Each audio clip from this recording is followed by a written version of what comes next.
개정된 감염병 예방법을 놓고 교계에서는 진작부터 교회 폐쇄법이라며 반대의 목소리를 높여온 것이 사실인데요.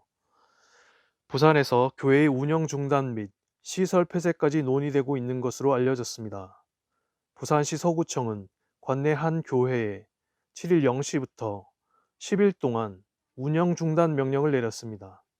이에 따라 이 교회는 이 기간 중에 예배당에서의 예배가 금지되었습니다. 서구청에 따르면 해당 교회는 사회적 거리두기 2.5단계 방역 지침에 따라 현장에서는 20명 이내의 필수 인원만 참석하는 비대면 예배를 드려야 하는데 이를 위반하고 현장 예배를 강행해 이 같은 행정명령을 내렸다고 합니다.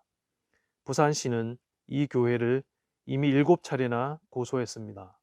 최근 개정된 감염병의 예방 및 관리에 관한 법률 감염병 예방법 제49조 제3항은 도지사 또는 시장, 군수, 구청장이 방역 지침의 준수 명령을 위반한 관리자, 운영자에게 해당 장소나 시설의 폐쇄를 명하거나 3개월 이내의 기간을 정하여 운영의 중단을 명할 수 있도록 규정하고 있습니다. 서구청은 지난 4일 대면 예배를 드린 것도 이 법에 따라 운영 중단 등 명령이 가능한지 방역 지침 위반 사례에 해당하는지 질병관리청에 문의했고 6일 가능하다는 답변을 받았다고 합니다. 감염병 예방법 제49조 제3항은 운영 중단 명령을 받은 자가 그 기간 중 운영을 계속한 경우에는 해당 장소나 시설의 폐쇄를 명해야 한다고 밝히고 있습니다. 서구청도 이 교회가 운영 중단 행정명령을 어기고 예배를 드릴 경우 시설 폐쇄 명령을 내리겠다는 입장입니다. 시설 폐쇄 명령이 내려지면 이 교회는 비대면 예배조차 드릴 수 없게 된다고 합니다. 그동안은 코로나19 집단 감염이 발생한 일부 교회에 대해 해당 지자체가 폐쇄 명령을 내렸지만 감염병 예방법 개정으로 인해 감염자가 나오지 않아도 교회가 방역 지침 명령을 위반하면 폐쇄가 가능하게 됐습니다. 한편 부산 강서구청도 관내 소년보 목사가 담임하는 세계로 교회에 대해 운영 중단 명령을 검토하고 있다고 합니다.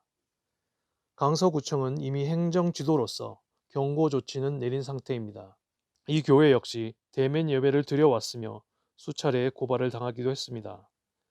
구청 관계자는 세계로 교회가 6일인 어제 수요 예배도 강행했으며 이에 추가 고발 조치를 할지 아니면 행정명령을 내릴지 논의 중이라며 행정명령을 내린다면 운영 중단이 될 가능성이 있다고 밝혔습니다.